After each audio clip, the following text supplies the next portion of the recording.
हुआ कुछ यूँ कि मैंने जब अपनी फ़्लाइट बुक की थी पाकिस्तान की, तो मैंने अपनी फ़्लाइट बुक की थी kiwi.com से। जब मैंने टिकट बुक की, एक वार्निंग थी जिसमें लिखा था कि मुझे रियाद के लिए ट्रांज़िट वीज़ा चाहिए क्योंकि वहाँ से मेरा ट्रांज़िट चेंज है। तो उस वक्त मुझे नहीं पता था ट्रांज़िट क्या होता है। मैंने नॉर्मल कनेक्टिंग फ़्लाइट्स में ये होता है कि आपने फ़्लाइट से उतरे और आपने बस डायरेक्ट नेक्स्ट फ़्लाइट के लिए जाना होता है, वहीं आपका लगेज खुद ब खुद नेक्स्ट फ़्लाइट में पहुंच जाता है। लेकिन जो ट्रांज़िट वीज़ा होता है, ट्रांज़िट चेंज होता है, उसमें इस तरह से होता है कि आपने एक फ़्लाइट से उतरे, आपने अपना लगेज लेना है और उसको कलेक्ट करने के बाद फिर आपने इमिग्रेशन के पास जाना है, सिक्योरिटी के पास जाना है, इमिग्रेशन क्लियर करके आप आउट होंगे। उसके बाद फिर आप दोबारा एंटर होंगे, अपना बोर्डिंग करवाएंगे और अपना लगेज वगैरह दोबारा बोर्ड करवाएंगे और फिर आपने अपनी फ़्लाइट के लिए जाना है। तो अब मुझे पता तो चल गया ट्रांज़िट क्या होता है। अब मुझे ये भी पता चल गया कि मुझे ट्रांज़िट के लिए ट्रांज़िट वीज़ा चाहिए। मैंने सऊदी एम्बेसी कॉल की, पहले मैंने ईमेल की, 1 महीना, ऑलमोस्ट 1 महीने से ज़्यादा हो गया, उनका कोई रिप्लाई नहीं आया। सऊदी एम्बेसी से पता करवाया तो उसमें मुझे पता चला कि अगर मेरा स्टे 6 घंटे से कम है तो मुझे ट्रांज़िट वीज़ा नहीं चाहिए। ठीक है, जैसे मेरा स्टे था 1 आवर एंड 35 मिनट्स का, तो मुझे अकॉर्डिंग टू द एम्बेसी मुझे ट्रांज़िट वीज़ा नहीं चाहिए था। बट मेरे जहन में एक बात थी कि यार मैं रिटन फॉर्म में एम्बेसी से लिखवा लेती तो शायद आगे कोई प्रॉब्लम ना हो। खैर, अब यहाँ से आगे मैं क्यों नहीं फ़िल्म कर पाई, क्योंकि पहली रीज़न थी कि मेरा जो फ़ोन था और मेरा पावर बैंक था वो आई डोंट नो हाउ बहुत ज़्यादा उसकी बैटरी जो है ना वो ख़त्म हो रही थी। और दूसरी बात ये कि मैं बहुत ज़्यादा पैनिक कर गई थी। जब मैं बोर्डिंग के लिए पहुंची हूँ रोम से रियाद की फ़्लाइट के लिए, तो उन्होंने मुझे कहा कि आपके पास वीज़ा नहीं है, आप नहीं जा सकती। तो मैंने उनको कहा कि मैंने एम्बेसी से पता करवाया, उन्होंने कहा मुझे वीज़े की ज़रूरत नहीं है। यार वहाँ तकरीबन मुझे 30 मिनट्स लगे उनको ये बात बताने के लिए कि मैंने एम्बेसी से पता करवाया है। जैसे तैसे करके उन लोगों ने मुझे अलाउ कर दिया कि ठीक है आप चले जाएं। उन्होंने मेरे बोर्डिंग पे ट्रांज़िट लिख दिया। जब मैं रियाद पहुँची मेरा फ़ोन 2% चार्जिंग पे था और मेरा पावर बैंक बिल्कुल डेड हो चुका था। जब मैं रियाद पहुँची हूँ, वहाँ जाके मैंने देखा कि इमिग्रेशन पे बहुत लंबी लाइन लगी हुई है, हद से ज़्यादा लंबी लाइन। खैर तब तक मेरा फ़ोन जो है बिल्कुल डेड हो चुका था।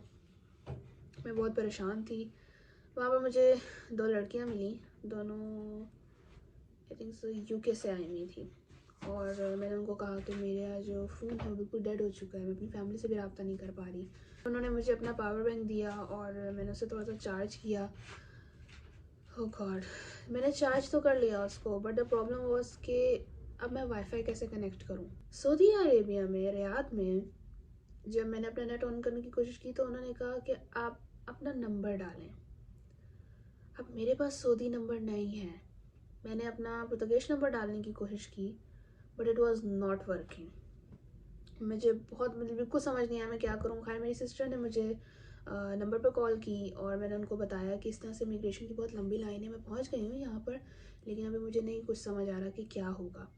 क्योंकि वहाँ पर और भी लोग थे जिनके पास उनकी फ़्लाइट्स पे, उनकी टिकट्स पे ऐसे ही ट्रांज़िट वीज़ा की ऑप्शन थी और उन्होंने एम्बेसी से पता करवाया और according to the embassy they did not needed a transit visa, क्योंकि मोस्ट ऑफ द लोगों का जो फ़्लाइट टाइम था वो 1 आवर 2 आवर 3 आवर्स, मतलब 6 आवर्स से कम का था। और आप यकीन नहीं करेंगे जो सऊदी स्टाफ था, लेट मी टेल यू वो किस तरह से थे। For example, this is the passport, so they were literally they took my passport,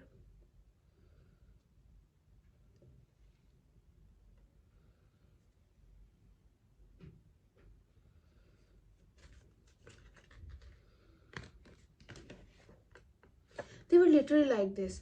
मतलब they were, इतनी लंबी लाइन थी और उनको कोई फ़र्क नहीं पड़ा था कि इतनी लंबी लाइन है, लोगों की फ़्लाइट में सो रही है। they were like कि हम ऐसे ही स्लो प्रोसीजर करेंगे। और सिर्फ यही नहीं, एक लड़की थी वहाँ पर, वो इंडिया जा रही थी और उसका भी ऐसे ही ट्रांजिट वीज़ा था और उसके पास एम्बेसी की ईमेल थी जिस पे बात लिखी थी कि we don't need a transit visa क्योंकि हमारा टाइम 6 आवर्स से कम है। तो मेरी वही बात जिस चीज़ पर मुझे थोड़ा सा पछतावा हो रहा था कि शायद मैं रिटर्न फॉर्म में लिखवा लेती, वो वहाँ पर दूर हुआ कि जब हमें पता चला कि वो उस रिटर्न फॉर्म को भी नहीं मान रहे। लेकिन जो वहाँ का स्टाफ था उन्होंने वहीं पर हमें ट्रांजिट वीज़ा दिया और इट वाज $128 पर पर्सन। मतलब अगर हमने कंट्री में एंटर ही नहीं होना, हमने सिर्फ 1 घंटे का टाइम है हमारे पास जिसमें हमने अपना इमिग्रेशन करना है, लगेज लेना है और बोर्डिंग करवानी है नेक्स्ट फ़्लाइट के लिए और हमने फ़्लाइट तक जाना है। उस 1 घंटे के लिए सिर्फ हमने $128 दिए और हमने वीज़ा लिया। और बहुत सी लोगों की, आई वॉज़ लकी, अल्हम्दुलिल्लाह, अल्लाह का लाख लाख शुक्र है। वहाँ मेरे बाबा मेरे साथ में थे और आई थिंक सो मेरे बाबा की बदौलत उन लोगों ने हमारा काम थोड़ा सा फास्ट किया क्योंकि बाबा बहुत ज़्यादा थक गए थे। और वहाँ का स्टाफ मेंबर था, 1-2 स्टाफ मेंबर्स थे जिन्होंने बहुत ज़्यादा हेल्प की और कुछ और वहाँ पर जो टूरिस्ट थे जो जा रहे थे उन्होंने बहुत हेल्प भी की। और इस दौरान मैं इतना थक गई थी, इतना इरिटेट हो गई थी और मेरे फ़ोन की बैटरी भी नहीं थी, तो मैं ये सारा प्रोसीजर जो है वो कुछ भी फिल्म नहीं कर पाई। अब आगे मैं डायरेक्ट पाकिस्तान पहुंची और जहाँ वहाँ जाके मैं सो गई। एज़ पर माई एक्सपीरियंस, अगर आप किसी भी ऐसी वेबसाइट से अपनी टिकट बुक करते हैं जहाँ पर आपको सस्ती फ़्लाइट्स मिल रही हैं, तो मेक श्योर कि आप ये चीज़ नोटिस करें कि आपका जहाँ पर दरमियान में स्टे है वहाँ पर आपको ट्रांजिट वीज़ा की ज़रूरत तो नहीं है या कुछ ऐसा प्रॉब्लम तो नहीं है कि आपको वहाँ पर वीज़ा की ज़रूरत पड़े। सो या, प्लीज़ बी केयरफुल।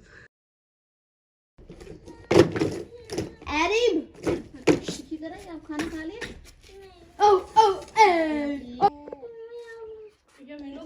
देखो रूम में एक सरप्राइज और है। चलो ना। माँ जी आपने ज्यादा हिलना नहीं है, ठीक है? ज्यादा आपने हरकत नहीं करनी। तुम अपनी हरकत को लेकर आगे चलो। वीडियो बनाना।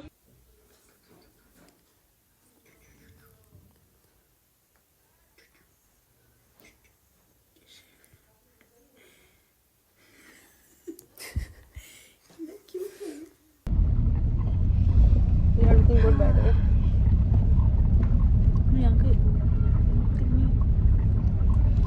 अच्छी दिख रही है। पाकिस्तान का नूर।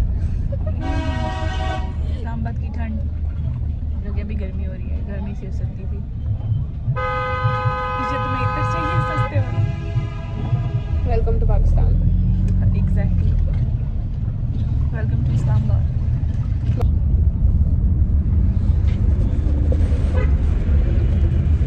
पाकिस्तान का लुक डिफरेंट है। पाकिस्तान का लुक इट्स हिटिंग डिफरेंट। इसकी सेम ना, तभी तो मैं भी कह रही हूँ। मतलब मैं वहाँ पर भी वीडियोस बना रही थी बट इतना नूर नहीं आया मेरे चेहरे को। यहाँ लाइट बहुत है, धूप बहुत है। हाँ धूप बहुत है, इसमें शक्ल अच्छी दिखती है। तुम भाई भी वीडियो बना सकते हो। I know that very well. Pakistan oh पूरा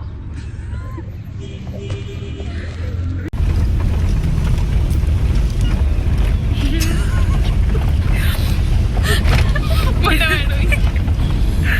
What the fuck is wrong with us? Continue on Sydney Dam Road for 1.5 kilometers.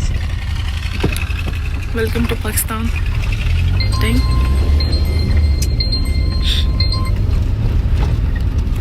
वाह भाई आंखें कितनी अच्छी आ गई यार, मेरी स्किन बहुत अच्छी लग रही।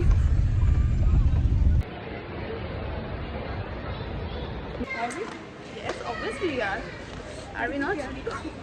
तुम अपने आप पे प्यार आ रहा है। आज तो मुझे भी आ रहा है यार अपने आप पे। मी पेन कौन सा पेन होता है? मी माय घुटने लुकिंग क्या भी मैचिंग हो रहा है। मैं आप भी आते कुछ बोल लो। वीडियो बनी। Happy birthday. चलो भाई, बहुत ही बुरा था वैसे। चलो भाई हम ईशा मेरे पीछे चलने बस बंद कर दो। हाँ बोलो क्या सोच रहा है? अच्छा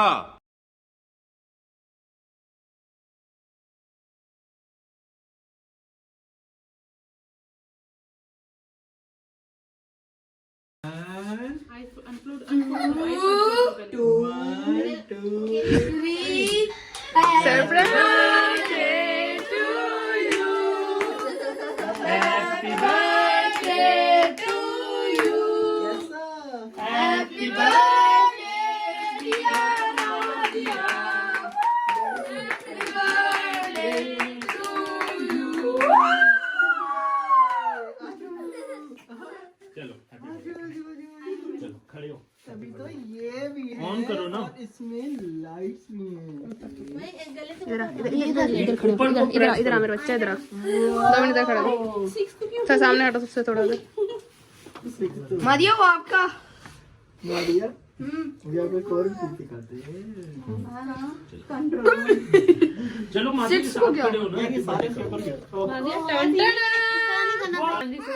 अगर नहीं फटी ना ये सीधा लगाया हुआ है, फटी साली से रिफंड लेके आऊंगा। ये सीधा लगाया हुआ है। 1 2 सीधा सीधा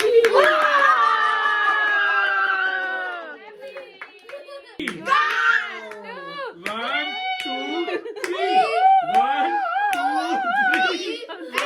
स्टडी 2 या अल्लाह 1 2 3 1 2 3 हुआ कुछ हुआ।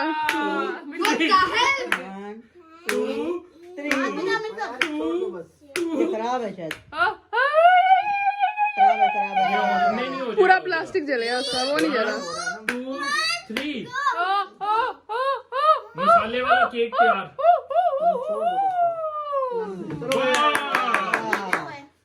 इनका फेवरेट है तो जो शायद मैं पहन लूं वो उसकी फेवरेट हो गई। छोटे छोटे नहीं हाँ आप चढ़ जाएंगे मैं चढ़ाऊंगा, मैं खुद चढ़ाऊंगा। तुम ना तुम्हें तरीका सिखाऊंगा उससे चढ़ना है। और इन टमाटरों को तो मसाले में डाल दो। ले भाई ले दे ना इसकी रोटियां।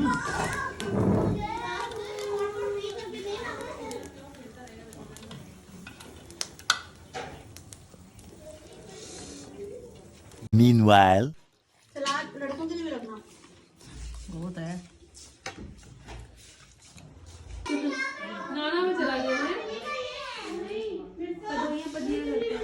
बेबी आ रहे बॉस बासिम आ गए हो आपको को पकड़ लो ऐसे करके। हाँ जी थोड़ा और आगे हो आगे जो। हाँ जी आपको को पकड़ लो। हाँ जी ऐसे आपको को पकड़ लो, आपको पकड़ के रखो। आप आसिम मोहब्बतां सच्चियां ने।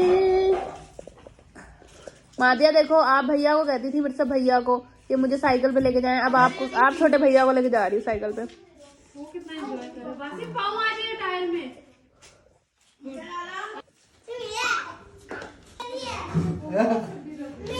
मैंने कब कहा मेरी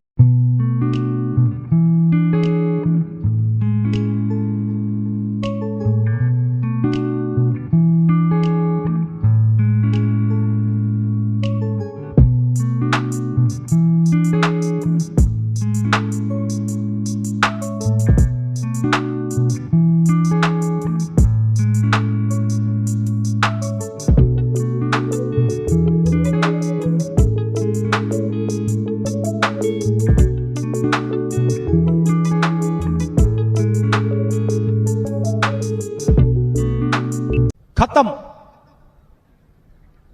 bye bye tata goodbye गया।